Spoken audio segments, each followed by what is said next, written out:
ప్రకారం ఖచ్చితంగా సాంకేతికంగా ఎన్ని సలహాలు తీసుకోవాలి ఎట్లా పూర్తి చేయాలి దాని ప్రకారం పనిచేస్తుంది ప్రభుత్వం. ఎట్లా చేస్తావా వాటికి కూడా సమస్య ఉంటానే కదా. మూడు ఒకే రకమైన సాంకేతిక నైపుణ్యంతో కట్టారు.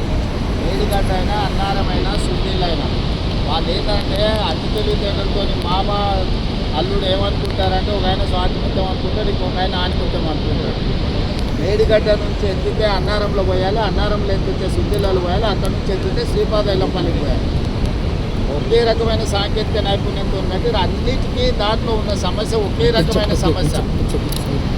నీకు గుండెకాయ లాంటి అక్కడి నుంచి మేడిగడ్డ దగ్గర నువ్వు ఎత్తితే ఏడబోయాలా అన్నారంలో కదా పోయాలి, ఆడెత్తితే ఏడబోయాలి, శుద్ధిలాలు పోయాలి, ఆడెత్తితే ఏడబోయాలి.